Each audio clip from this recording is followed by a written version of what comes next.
Olá, como vai você? Bem-vindo ao canal Busca mais uma vez. Eu estou postando esse vídeo um pouco mais tarde porque era outro vídeo que eu iria postar. Já tem alguns vídeos gravados e a gente vai baixando aos poucos, mas esse vídeo eu precisei gravar essa semana, depois do vídeo postado da semana passada, o vídeo número 7, falando de um tema bastante polêmico, respondendo à pergunta de um dos nossos queridos aqui no canal A Busca. Nesse instante, eu vou tratar de um tema bastante delicado que tem ligação com o tema da semana passada, ok? Então, nesse instante, eu vou pedir para você, mais uma vez, pegar a sua Bíblia para acompanhar os textos comigo, seja ela impressa, seja ela no seu material eletrônico, e que você, um apelo nesse início, que você divulgue os vídeos do canal A Busca, especialmente esse. E você vai entender por que esse apelo logo aqui no início. A busca começa nesse momento.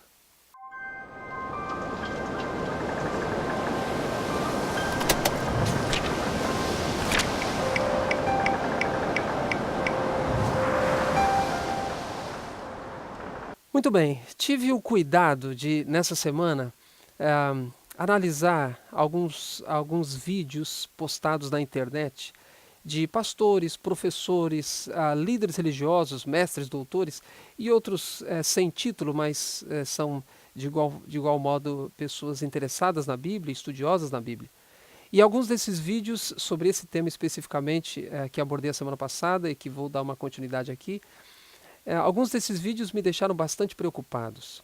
Eu entendo que alguns de nós cristãos, e eu percebo que uma boa parte dos cristãos tem gastado um tempo, de maneira específica no Brasil, gastado um tempo discutindo coisas que eu não sei se são tão relevantes assim. Talvez nesse ambiente político, nesse ambiente tão complicado que vive o Brasil nos nossos dias, talvez isso tenha favorecido para os cristãos estarem debatendo coisas que, entendo eu, a Bíblia não gostaria que nós gastássemos tanto tempo com isso. Aqui, repito, eu vou dar uma continuidade no estudo da semana passada. Não vou expor aqui a minha opinião sobre o tema de armas, por exemplo, embora vou abordar aqui.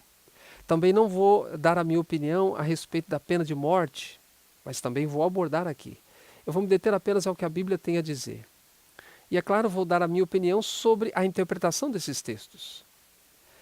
Agora, o mais importante, nessa introdução já deixo claro, o mais importante e como objetivo principal desse meu vídeo, é fazer com que você reflita, você que é cristão, não importa a sua denominação, que você reflita na, na, no conjunto de coisas que têm acontecido no Brasil, o aspecto político, o aspecto da violência, discriminatório, etc. Que você pense na situação social e política, econômica, obviamente, do Brasil, e como você tem exercido a sua fé, o seu cristianismo em relação a essa questão ou esse panorama do Brasil na modernidade. Então fica aqui uma pergunta de introdução para aquilo que vamos analisar.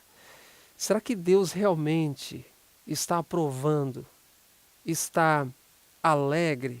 Será que Deus está feliz vendo o seu povo pensando, gastando os seus neurônios, pensando nas coisas que estão pensando?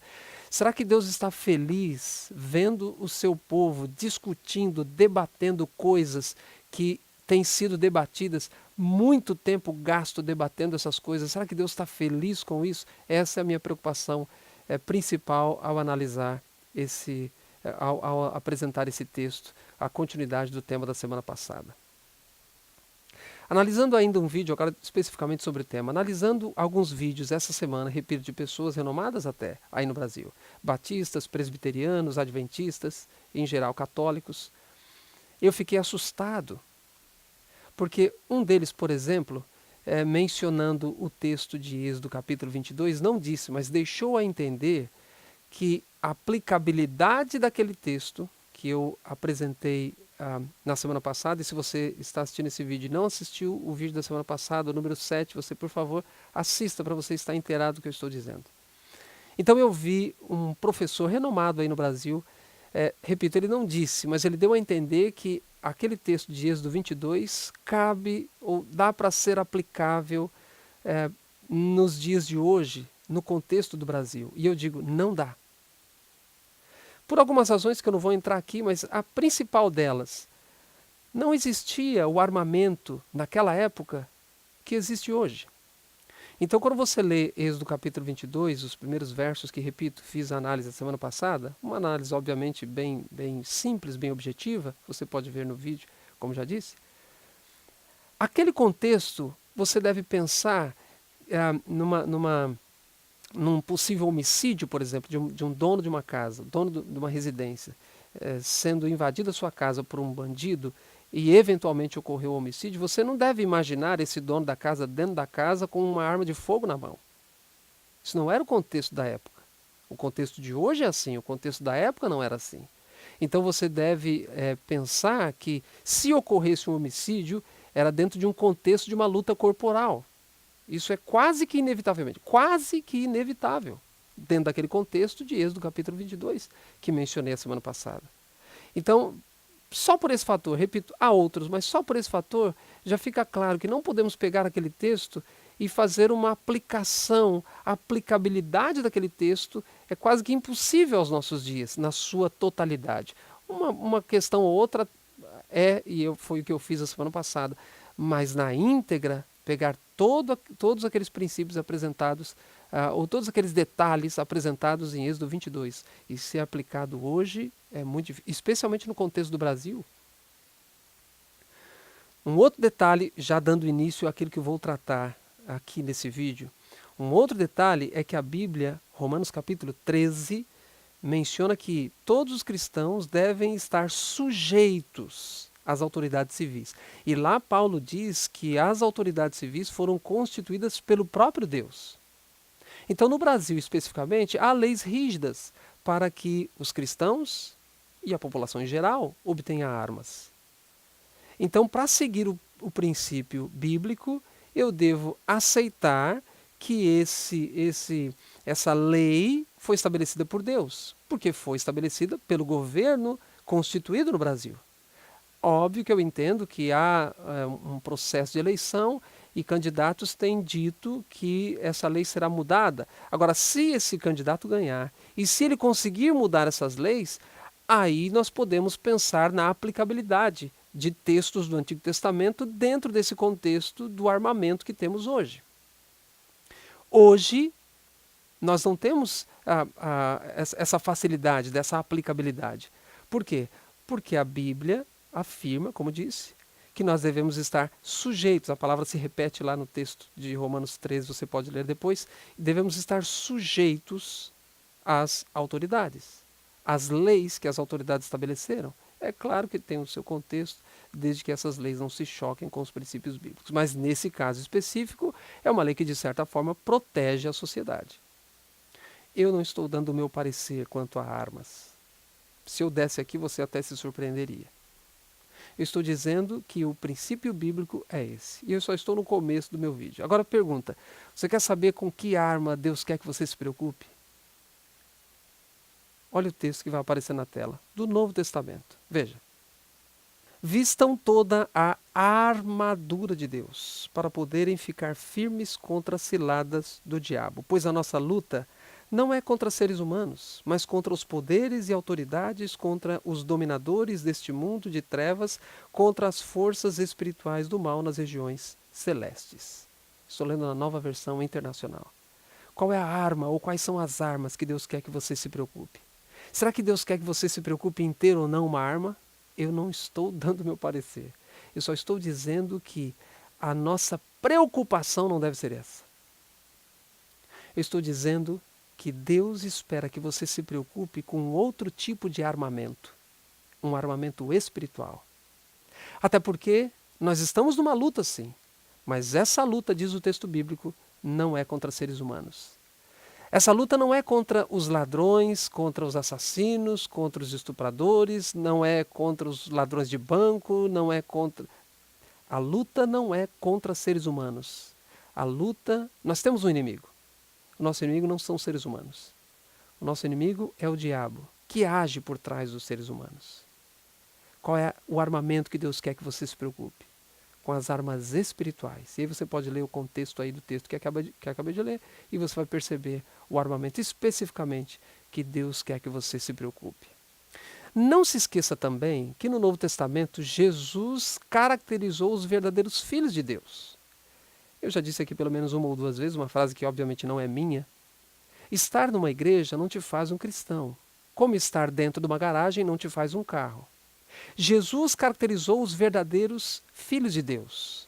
Olha o texto que vai aparecer na tela. Mateus capítulo 5. Bem-aventurados os pacificadores, pois serão chamados filhos de Deus. Filhos de Deus. Jesus caracteriza os verdadeiros filhos de Deus, os pacificadores. Com que armamento Deus quer que você se preocupe? Que tipo de arma Deus quer que você utilize? Você que é um cristão. Muito bem. Aliado a esse assunto do armamento, aliado a isso, está também o assunto em voga no Brasil, muitas discussões, pena de morte. Uma pessoa que faz isso, aquilo, merece morrer. E aí, eu repito, a minha preocupação, muitos cristãos, eu já mencionei aqui, eu atualmente estou fora do Brasil, não tenho acompanhado tanto o noticiário, mas o pouco que tenho acompanhado, especialmente o noticiário cristão ou daqueles cristãos que vão até a internet ou aparecem nos meios de comunicação em geral, dando o seu parecer, eu fico assustado, pois pegam textos bíblicos e fazem aplicações absurdas. Essa semana recebi um vídeo no WhatsApp e a pessoa gravava dentro de um carro mencionando textos da Bíblia com o número 17 e fazendo aplicação a um tal candidato, talvez você recebeu também esse vídeo, fazendo aplicação para um candidato, dizendo que aqueles textos, como se fosse uma profecia que estivesse se cumprindo nesse candidato específico. É uma aplicação absurda de textos bíblicos. É uma aplicação absurda. Isso me chocou e foi uma das coisas que me fez não postar o vídeo que eu iria postar e gravar esse vídeo e estar postando esse vídeo nessa semana. Até de maneira um pouco atrasada. Mas vamos lá. Vamos então pegar alguns textos do Antigo Testamento. Já que as pessoas querem pegar textos e fazerem essas aplicações nos dias de hoje, vamos ver se nós encontramos facilidade em pegar esses textos, especialmente esses textos voltados para a pena de morte. Vamos ver como que era no Antigo Testamento, porque hoje parece uma febre popular no Brasil. Pena de morte, ou não só pena de morte, mas assim, mais rigidez, precisamos fazer isso. E é óbvio que eu não estou aqui falando que o Brasil está bem no que se refere à violência, não está bem. Não está bem, foi inclusive uma das razões que me fez sair do Brasil. Não está bem. Se você já teve a oportunidade de ver num país de primeiro mundo, é completamente diferente. Você poder sair com um aparelho eletrônico na mão, à noite, às vezes até de madrugada, dependendo da necessidade, você praticamente não corre perigo, quase zero, não digo zero, mas quase zero. Então eu não estou dizendo que o Brasil está bem nesse aspecto da violência. Mas o meu enfoque é pegar textos bíblicos e forçar as suas aplicações nos dias de hoje, especialmente no contexto do Brasil, é muito perigoso. E eu vou provar para você isso agora. Vai aparecer alguns textos na tela.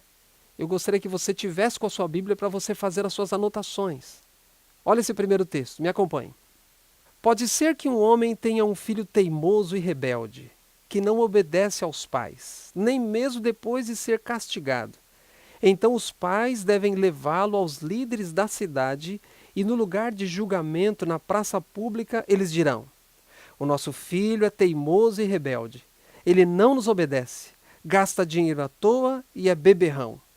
Aí todos os homens daquela cidade o matarão a pedradas, e assim vocês tirarão o mal do meio do povo. Todos saberão do que aconteceu e ficarão com medo.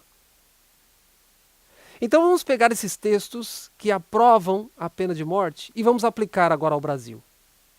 Então todos os pais agora que têm os seus filhos rebeldes, devem pegar os seus filhos, levar para os juízes e dizer, olha, meu filho é um beberrão, é um glutão, ele usa drogas, eu não quero, eu não gosto, mas ele se envolve com pessoas más, eu não quero, eu não gosto, mas ele se envolveu com drogas, ele também já cometeu alguns delitos, alguns roubos, alguns furtos, eu não quero, mas está aqui meu filho, ele tem que ser punido. Então vamos pegar esse texto do Antigo Testamento e aplicar ao Brasil. Quantos jovens perderão a sua vida?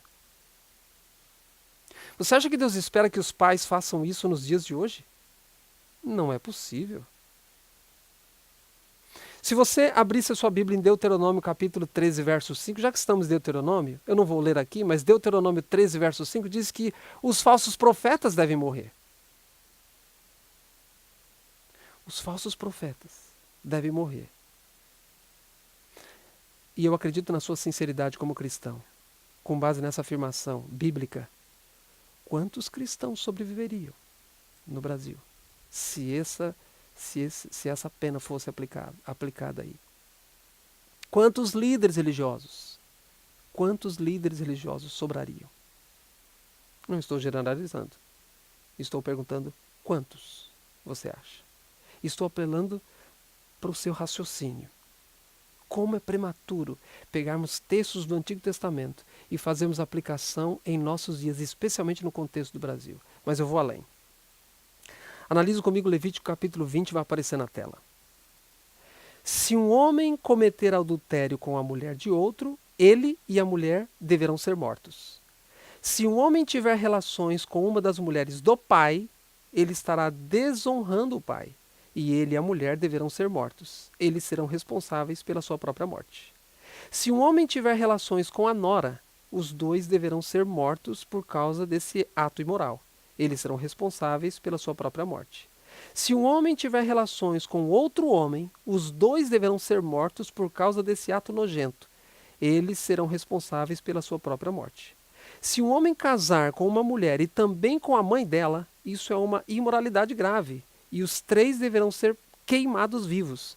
Essa imoralidade precisa ser eliminada no meio do povo. Se um homem tiver relações com um animal, os dois deverão ser mortos. Se uma mulher tiver relações com um animal, os dois deverão ser mortos. Eles serão responsáveis pela sua própria morte. Algumas coisas aqui, eu e você podemos até dizer, olha, realmente é um negócio grave.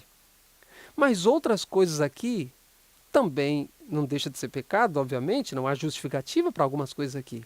Mas você há de convir comigo que algumas coisas aqui, se forem aplicadas aos nossos dias, de maneira especial ao contexto do Brasil, nós teríamos que abrir vários, dezenas, talvez centenas de cemitérios. Eu estou tentando mostrar para você quão difícil é pegar um texto do Antigo Testamento e aplicá-lo aos nossos dias na sua íntegra, nos seus mínimos detalhes. Não podemos fazer isso, isso é muito perigoso. E eu não digo só que não podemos, não devemos. Por quê? Porque, como eu disse no vídeo da semana passada, esses textos se tratam de uma teocracia. Deus, em vários textos do Antigo Testamento, Deus diz, eu sou o vosso Deus, vocês são meu povo. Em vários textos. Trata-se, repito, de uma teocracia. Deus é o líder máximo daquela nação. Deus é o líder máximo. E aquela nação está submissa à vontade e às regras, às normas, às leis, os mandamentos que Deus estabelecera. Não é o caso da maioria das nações hoje.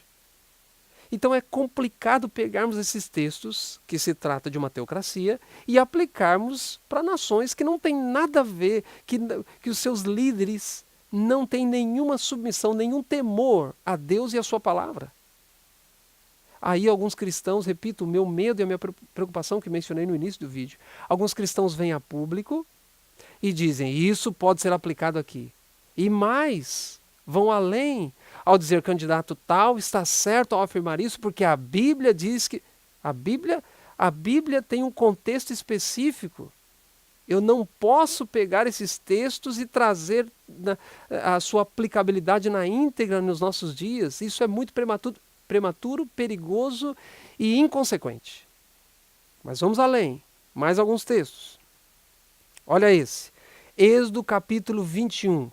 Eu vou ler alguns textos aqui, vai aparecendo na tela. Êxodo capítulo 21, me acompanhe. Se comprares um escravo hebreu, 6 anos servirá, mas ao 7º sairá forro, de graça. Por enquanto, vamos parar por aqui. Veja, a Bíblia está mencionando comprares um escravo hebreu. Veja que o contexto é completamente outro. O que eu estou apresentando aqui é quase que a impossibilidade de pegarmos textos do Antigo Testamento na sua íntegra e aplicá-lo aos nossos dias. Isso é perigoso. Escravo hebreu. Deus não é a favor de escravo, nunca foi, nunca será.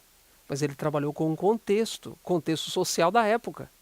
Deus nunca foi a favor do adultério, mas ele permitiu, tolerou que Abraão, por exemplo, tivesse concubina. E vários outros, obviamente.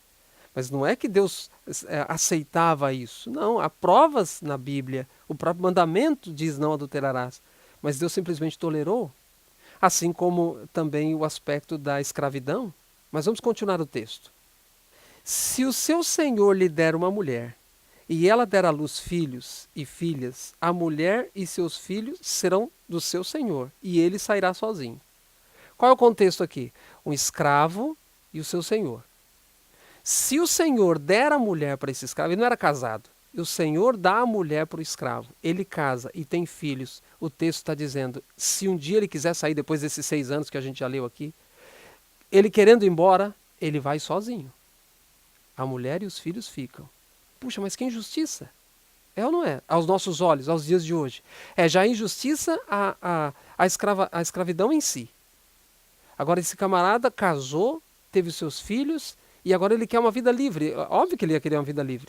Só que a lei dizia, você pode ir, mas a sua esposa e os seus filhos é do seu senhor. Ele que te deu a mulher. Veja, eu não vou entrar no texto, na argumentação aqui, na explicação, só estou dizendo que é muito difícil, prematuro e até inconsequente um pregador pegar texto do Antigo Testamento e dizer facilmente aplicado nos dias de hoje. Não é facilmente coisa nenhuma. É inconsequente, especialmente no momento que o Brasil está falando agora do armamento, como é a minha ênfase aqui, e da pena de morte. Vamos continuar lendo.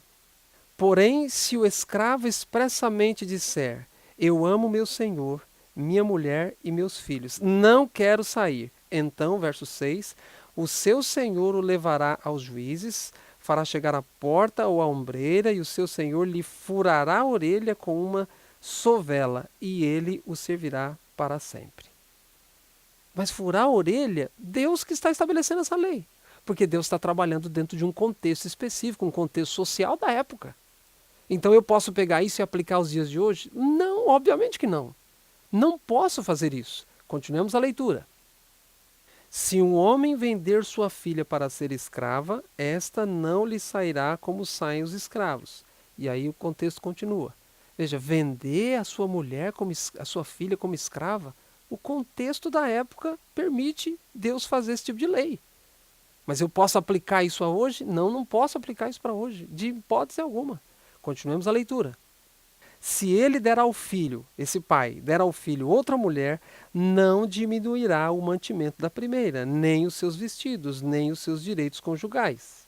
Repito, não quero entrar aqui no tema, mas você percebe? Dar uma outra mulher para o filho tem que ter responsabilidades com todas as mulheres que ele tiver. Veja, isso aqui é impossível a aplicabilidade hoje. É impossível. O contexto é completamente diferente. Talvez você esteja pensando, não, mas você saiu muito aí fora do caminho. Não, não saí não. Você vai perceber que eu não saí. Estou no capítulo 21 de Êxodo. Me acompanhe. Quem ferir a outro, de modo que este morra, também será morto. Percebe que eu não estou saindo do tema? Estou no capítulo. O contexto todo é esse. Algumas leis, algumas regras. Se eu pego uma lei e digo que ela pode ser aplicada nos dias de hoje, por que eu não posso pegar outra lei? Você percebe? Vou ler de novo o verso 12. Quem ferir a outro, de modo que este morra, também será morto. É a pena de morte. Isso está no mesmo contexto. Mas vamos continuar lendo. Se alguém vier maliciosamente contra o próximo, matando a traição, tirá-lo-ás até mesmo do meio do altar. para que morra. Então Deus está dizendo, olha, ainda que ele esteja no meu altar, pode tirar e mata ele. Veja que coisa, mas vamos continuar a leitura. Quem ferir seu pai ou sua mãe será morto. O que raptar alguém e o vender, ou for achado na sua mão, será morto. É o que chamamos hoje de sequestro. Mas continuemos a leitura. Verso 17. Quem amaldiçoar seu pai ou sua mãe será morto. Ora, no verso 15, quem ferir o seu pai e sua mãe será morto, até né, compreensível nos dias de hoje. Mas aqui o texto está dizendo, só amaldiçoar já pode matar. Mas por que eu estou gastando um tempo, aquele capítulo todo de Êxodo 21? Nem era o meu objetivo gastar tanto tempo assim nesse vídeo, mas eu creio que realmente é extremamente relevante. Por quê? Porque eu quero ler esses poucos versos no capítulo 21, para chegar nesse verso 24. Leia comigo o verso 24. Olho por olho, dente por dente, mão por mão, pé por pé.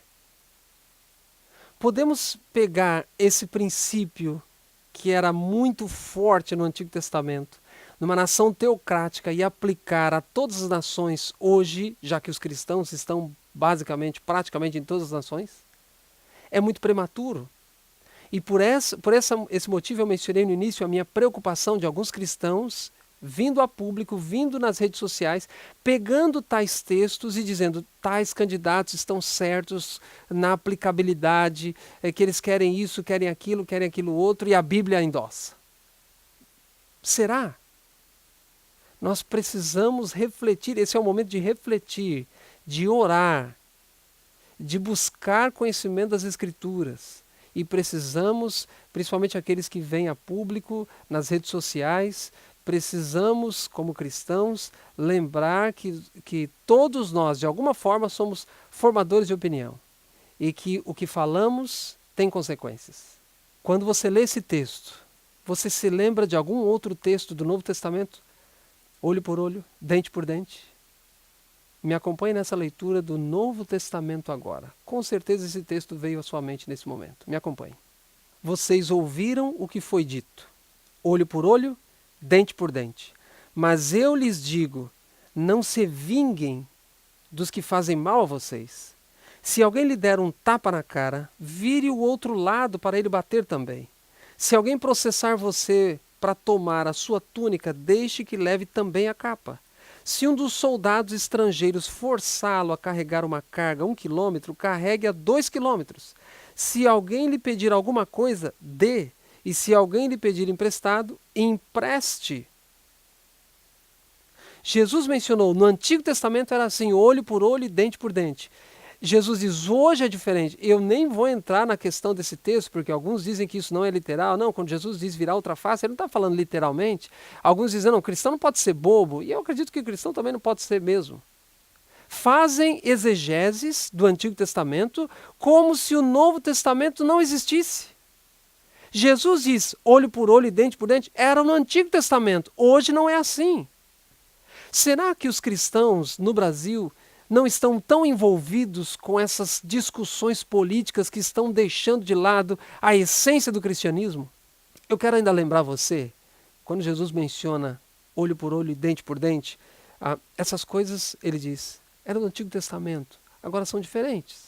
Me acompanhe nesse outro texto que vou colocar na tela nesse momento.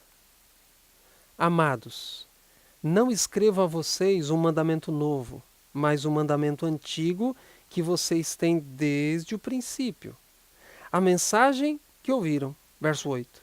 No entanto, o que escrevo é um mandamento novo, o qual é verdadeiro nele e em vocês, pois as trevas estão se dissipando e já brilha a verdadeira luz. Verso 9.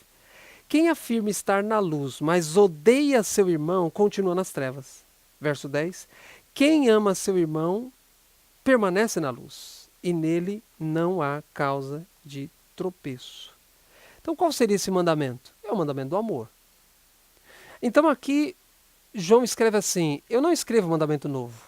Aí depois ele diz, mas eu escrevo mandamento novo. A palavra novo aqui no grego é kainos. Não é novo de novo mesmo. Quando a gente dá explicação para esse texto, para essa palavra, a gente sempre costuma mencionar o carro. Por exemplo, Você compra um carro 2010. Ele é novo para você, mas ele não é novo, ele não é 0 km. Ele é 2010, nós estamos em 2018. Então aqui seria um novo kainós. Ele é um novo, mas antigo. Então quando João escreve novo mandamento, ele poderia usar a palavra neos no grego, que aí sim é novo de zero. Não existia, se tornou é novo, criado, zero bala. Mas ele não usa a palavra neos, ele usa a palavra kainós. Kainós, como eu disse, é um novo, mas já existia. Então, por que João usou a expressão, quando ele fala de novo mandamento, kainós? É o mandamento do amor. Ele já existia. Mas por que é novo?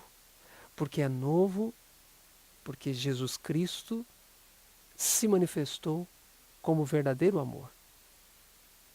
A motivação de amar agora é diferente. Qual era a motivação no Antigo Testamento? Era a punição.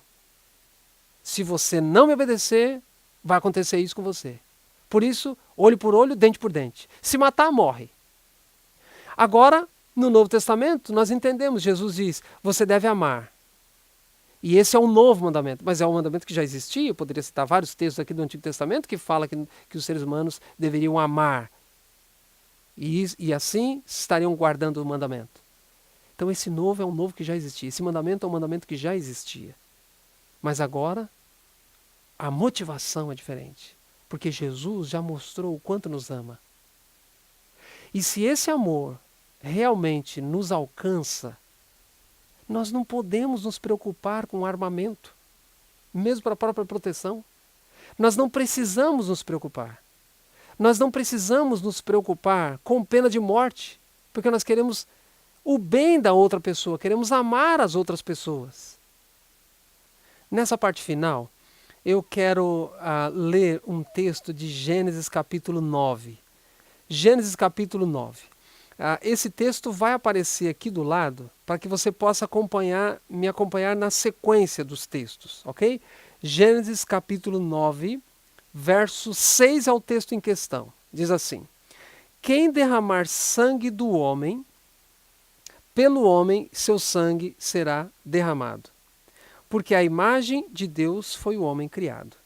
Então alguns dizem assim, esse texto aprova a pena de morte. Mas olha o contexto aqui. Por exemplo, verso 4, que você está vendo aqui do lado. Verso 4. Mas não comam carne com sangue, que é vida. Então, Deus, Noé sai da arca com a sua família, e uma das primeiras regras que Deus dá, primeiras leis, ordenanças que Deus dá, além de multiplicar, etc., ele diz, por favor, não comam carne com sangue, porque é vida. Vida.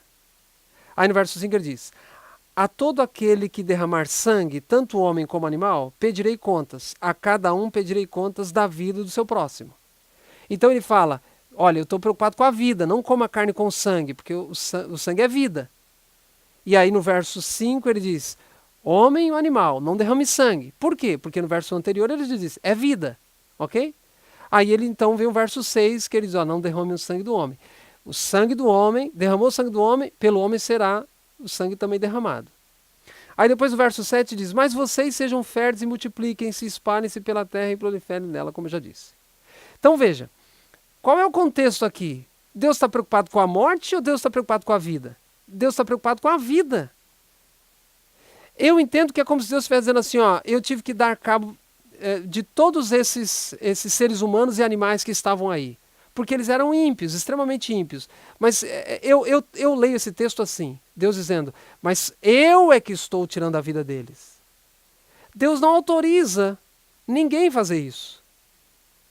E quando eu li lá o texto de Romanos 13, quando Deus pede para sermos submissos às autoridades, eu não entendo que hoje Deus dá autoridade para os governos implantarem a pena de morte. Eu não entendo assim. E eu não estou colocando a minha opinião, estou dizendo a maneira que eu entendo o texto bíblico. Aqui, Deus não está preocupado com a morte. Por que se dá tanta ênfase ao verso 6? O verso 6 está dentro de um contexto. Deus diz, olha, nem coma o sangue porque eu estou me importando com a vida. E lembre-se que esse é o contexto, é justamente esse o contexto em que Deus permite que o ser humano coma animais. Antes disso não havia essa permissão. Por quê? Porque Deus está preocupado com a vida. Seja a vida do ser humano, seja a vida do animal. Por que estamos tão preocupados com o armamento que tira a vida das pessoas? Por que estamos tão preocupados em nosso governo implantar ou não a pena de morte? Por que estamos tão preocupados quando Deus, na verdade, está preocupado com a vida? Porque nós cristãos, que dizemos seguir a esse Cristo que se preocupa com a vida, porque nós cristãos estamos tão preocupados com a morte? E eu quero ler ainda um outro texto, que para mim é a chave para compreendermos essa relação de aplicabilidade dos textos do Antigo Testamento para o Novo Testamento. E você se lembra bem do contexto? Jesus está sendo preso, Judas o trai, os soldados do templo prendem Jesus. Mateus capítulo 26. Disse-lhe Jesus, guarde a espada, pois todos os que empunham a espada, pela espada morrerão. Você acha que eu não posso pedir a meu Pai e ele não colocaria imediatamente à minha disposição mais de 12 legiões de anjos? Estou lendo na Nova Versão Internacional. Jesus repreende a Pedro e Jesus diz, vou ler de novo, Jesus diz, todos os que empunham a espada, pela espada morrerão. Ora, se eu acredito que Gênesis 9, verso 6, quando Deus diz, o homem que derramar o sangue de um outro homem, também terá o seu próprio sangue derramado. Se eu entendo aquele texto como Deus autorizando a pena de morte, eu também tenho que interpretar esse texto aqui, Jesus autorizando também a pena de morte.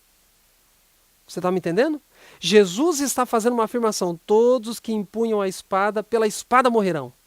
Então, se lá em Gênesis 9, Deus está dizendo, ó, se aquele que mata tem que ser morto, então Jesus está falando a mesma coisa aqui. Aquele que mata deve ser morto. Mas, pelo contexto, não é isso que Jesus está falando. Então, se nesse texto Jesus não está endossando a pena de morte, e é basicamente as mesmas informações, por que eu tenho que dizer que Gênesis 9, verso 6 está endossando a pena de morte? Jesus simplesmente está dizendo que esse não é o critério do reino do céu. Lá em Gênesis 9, Deus simplesmente está dizendo, olha, será uma consequência das pessoas que viverem assim, terem a vida dessa forma, elas também serem assassinadas. Eu entendo como uma consequência. Não como um mandamento de Deus. Olha, se alguém tirar a vida, vocês estão autorizados a tirar a vida também. Não. Se fosse assim, Jesus poderia até deixar Pedro matar todos aqueles ali. E Jesus vai além. Ele diz, vou ler de novo a pergunta que ele faz para Pedro. Você acha que eu não posso pedir a meu Pai e ele não colocaria imediatamente à minha disposição mais de 12 legiões de anjos? O que Jesus está falando para Pedro? Pedro, eu, como Deus, é que tomo as decisões se esse morre ou não. Não é você. E eu entendo e avanço. Não são os líderes políticos que decidem isso. Não são os juízes que decidem isso. Não são os legisladores que decidem isso. Para mim, Gênesis 9, verso 6, não endossa a pena de morte. Deus simplesmente está dizendo a consequência de quem viver assim, como homicida, é perder a sua vida prematuramente também.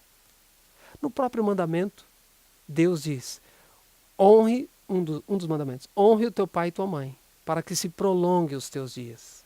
Assim como um filho obediente naturalmente vive mais, não é porque Deus milagrosamente poupa a vida dele, dando mais anos de vida para ele. Naturalmente. Consequentemente, o filho que é obediente aos seus pais, naturalmente e consequentemente, ele vai viver mais. Aquele, Gênesis 9, verso 6, que viver tirando a vida dos outros como assassino, naturalmente vão tirar-lhe a vida também. E aqui Jesus está dizendo mais ou menos a mesma coisa. Olha, quem decide agir pela espada, naturalmente um dia também morrerá pela espada. E Jesus é enfático em dizer, o reino dos céus não trabalha assim. Os princípios do meu reino não são esses. Jesus disse para Pedro, eu poderia agir. Se você acha que a pena de morte é aplicável, eu poderia aplicar. Deus poderia simplesmente matar todos aqueles que ele acha que deve matar, mas ele não faz. Há algumas leis do Antigo Testamento que são facilmente aplicáveis em qualquer contexto. Não só naquele contexto teocrático, mas em qualquer contexto, sejam países desenvolvidos ou subdesenvolvidos.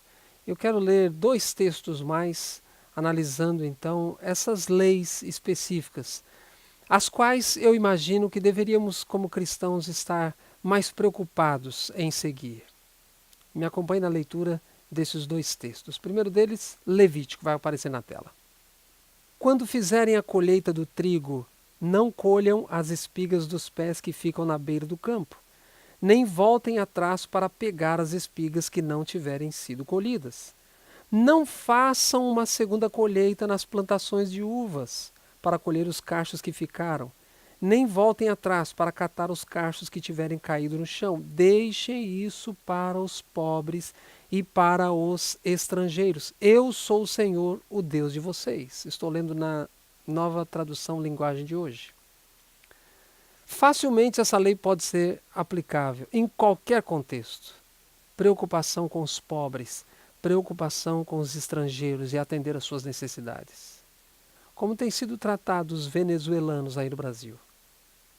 Como têm sido tratados os estrangeiros de maneira geral? Como têm sido tratados os pobres? Será que não é essa uma preocupação legítima que deveríamos ter nos dias de hoje?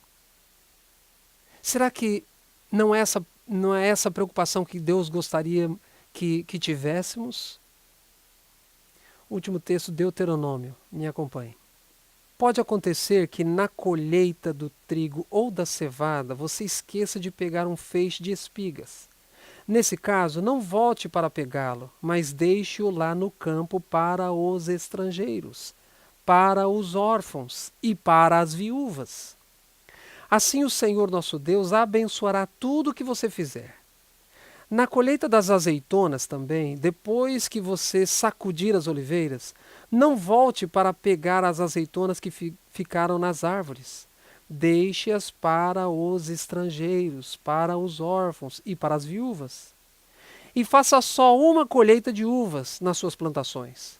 As uvas que ficarem nos pés serão deixadas para os estrangeiros, para os órfãos e para as viúvas. Lembrem que vocês foram escravos no Egito. E como é que termina o texto? É por isso que eu exijo, Deus diz, eu exijo que obedeçam essa lei. Porque estamos tão preocupados com algumas leis, com a aplicabilidade de algumas leis do Antigo Testamento em nossos dias, cuja aplicabilidade é muito difícil. E nem sabemos se Deus realmente quer que tais leis sejam cumpridas em nossos dias, dependendo, obviamente, do contexto em que vivemos e que as aplicamos. Mas essas leis, essas sim, e somente para citar algumas, poderia citar várias do Antigo Testamento. Mas leis que Deus pede para os seus filhos se preocuparem com os estrangeiros, com os pobres, com os órfãos, com as viúvas. Será que nós estamos nos preocupando com essas leis? Então fica novamente a pergunta no ar.